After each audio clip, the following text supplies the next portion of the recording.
নমস্কার বন্ধুরা, সকলকে আমার চ্যানেলে স্বাগত। সিনিয়র সিটিজেন অর্থাৎ যে সমস্ত নাগরিকদের বয়স 60 বছরের বেশি হয়ে গেছে তাদেরকে আমরা সিনিয়র সিটিজেন বা প্রবীণ নাগরিক বলে থাকি। এই সিনিয়র সিটিজেন আমাদের সমাজেরই একটি অঙ্গ। এই সিনিয়র সিটিজেনদের সুরক্ষিত এবং তাদের জীবন ধারণের মান যথাযথ রাখার উদ্দেশ্যে ভারতীয় সংবিধান এবং সর্বোপরি ভারতীয় সুপ্রিম কোর্টের তরফ থেকে প্রতিটি সিনিয়র সিটিজেন অর্থাৎ প্রবীণ নাগরিকদের 4টি অধিকার দেওয়া হয়েছে, অর্থাৎ 4টি রাইট দেওয়া হয়েছে যে, এবং এই অধিকারের বলে কখনো তাদেরকে সমাজে বা নিজের পরিবারে অত্যাচারিত হতে হবে না এবং তাদের ভরণ পোষণের জন্য কখনো কারো মুখাপেক্ষী হয়ে থাকতে হবে না। আজকের ভিডিওতে সুপ্রিম কোর্টের তরফ থেকে প্রতিটি সিনিয়র সিটিজেন অর্থাৎ প্রবীণ নাগরিকদের যে 4টি অধিকার বা 4টি রাইট দেওয়া হয়েছে সেটি নিয়ে বিস্তারিতভাবে আলোচনা করব।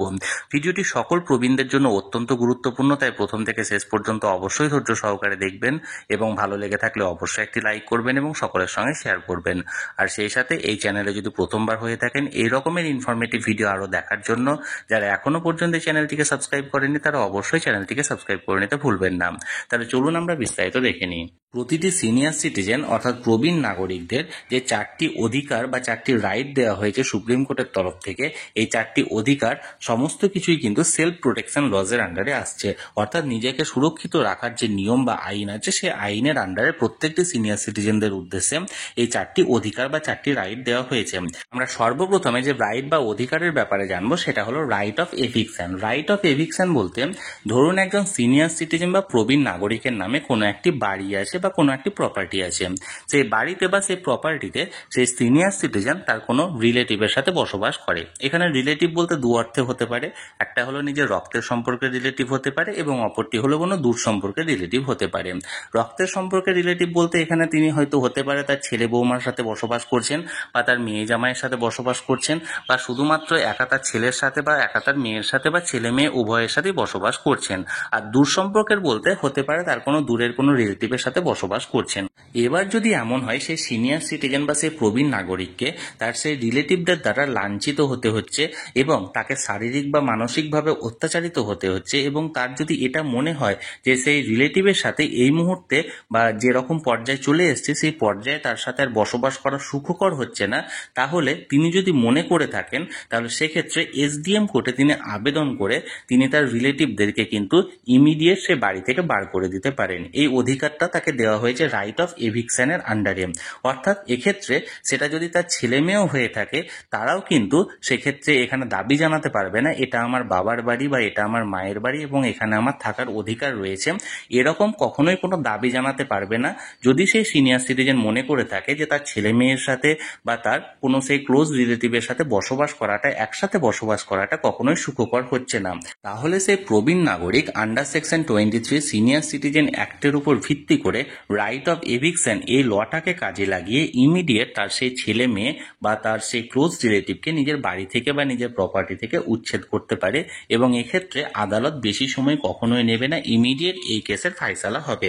তাহলে এটা গেল রাইট অফ এভিকশন। এবার দ্বিতীয় যে অধিকার বা রাইটটা দেওয়া হয়েছে একজন সিনিয়র সিটিজেনকে সেটা হলো right of maintenance. Right of maintenance বলতে এখানে বোঝাচ্ছে ধরুন একজন প্রবীণ নাগরিকের বর্তমানে বয়স 60 বছর পেরিয়ে গেছে এবং তার কোনো যথাযথ ইনকাম এই মুহূর্তে নেই, অর্থাৎ নিজের খরচ খরচা চালানোর মতো তার কোনো টাকা পয়সা অর্থাৎ ফাইন্যান্সিয়ালি তিনি স্টেবল নন, এবং এক্ষেত্রে তার হয়তো কোনো ছেলে বা কোনো মেয়ে আছে এবং তারা ফাইন্যান্সিয়াল স্টেবল, কিন্তু তারা এই মুহূর্তে নিজের পিতা বা নিজের মাতাকে কিন্তু দেখাশোনা করছে না বা তাদের ভরণ পোষণের দায়িত্ব নিচ্ছে না। তাহলে সেক্ষেত্রে রাইট অফ মেনটেনেন্স এই অ্যাক্টের আন্ডারে সেই সিনিয়র সিটিজেন কিন্তু তার ছেলে বা মেয়ের নামে এখানে কিন্তু কেস করতে পারে, এবং এই কেসটা under section 23 senior citizen act অনুযায়ী করা যেতে পারে বা সিআরপিসি বা বিএনএসএস অনুযায়ী কিন্তু এই কেসটা করা যেতে পারে, বা দুটি ক্ষেত্রেও এই কেস করে সেই সিনিয়র সিটিজেন কিন্তু ফাইন্যান্সিয়ালি হেল্প ক্লেম করতে পারে নিজের ছেলে বা মেয়ের কাছে থেকে।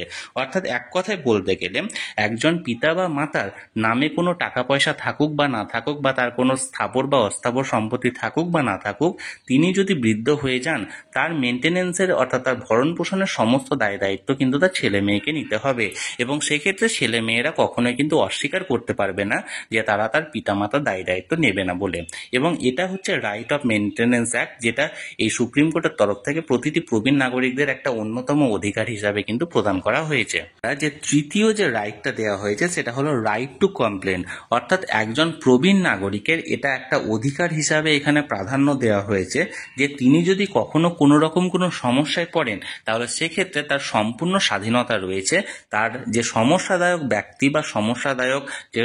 মানে পরিবার আছে তাদের বিরুদ্ধে কিন্তু অভিযোগ করার, এবং এই অভিযোগটা আইপিসি ধারা অনুযায়ী করা হয়ে থাকে। এবং এক্ষেত্রে তাকে যদি এই অভিযোগ করা থেকে কোনো তার পরিবার হতে পারে বা তার সমাজ হতে পারে বা কোনো দিক থেকে প্রেসার দিয়ে যদি তাকে এই অভিযোগটা করতে দেওয়া না হয়ে থাকে তাহলে তাদের বিরুদ্ধেও কিন্তু লিগ্যাল অ্যাকশন নেওয়া হবে। অর্থাৎ এক কথায় বলতে গেলে একজন সিনিয়র সিটিজেন বা প্রবীণ নাগরিকের এটা একটা সম্পূর্ণ অধিকারের মধ্যে পড়ে যে তিনি যদি কখনো শারীরিকভাবে বা মানসিকভাবে কখনো লাঞ্ছিত হয়ে থাকেন বা কোনোভাবে অত্যাচারিত হয়ে থাকেন তাহলে তার কাছে এই অধিকারটা রয়েছে যে তিনি সে অত্যাচারী মানে যার দ্বারা অত্যাচারিত হয়েছেন তার বিরুদ্ধে কমপ্লেন করার আইপিসি ধারা অনুযায়ী। এবং এক্ষেত্রে যদি কোনো ব্যক্তি বা কোনো পরিবার তাদেরকে মানে সেই সিনিয়র সিটিজেনকে এই অভিযোগ করা থেকে বাধা প্রদান করে তাহলে সেক্ষেত্রে সেই বাধা প্রদানকারী ব্যক্তির বিরুদ্ধেও কিন্তু অভিযোগ করা যেতে পারে এবং তাদের বিরুদ্ধেও কিন্তু লিগ্যাল অ্যাকশন নেওয়া যেতে পারে। তাহলে এটা ছিল সিনিয়র সিটিজেনদেরকে দেওয়া তৃতীয় অধিকার। এবার আমরা চতুর্থ যে অধিকার সিনিয়র সিটিজেনদেরকে দেওয়া হয়েছে সেই ব্যাপারে বিস্তারিত জানবো। ধরুন একজন সিনিয়র সিটিজেনের নামে কোনো প্রপার্টি আছে বা কোনো বাড়ি আছে বা কোনো রকম কোনো সম্পত্তি আছে, তাহলে সেক্ষেত্রে তিনি যদি কখনো চাপে পড়ে অর্থাৎ সেই সিনিয়র সিটিজেন বা সেই প্রবীণ নাগরিককে যদি চাপে ফেলা হয় তার ছেলে বা মেয়ের দ্বারা বা কোনো আত্মীয় স্বজনের দ্বারা, তাহলে সেক্ষেত্রে তিনি যদি চাপে পড়ে তাদের নামে সেই প্রপার্টিটাকে ট্রান্সফার করে দেন বা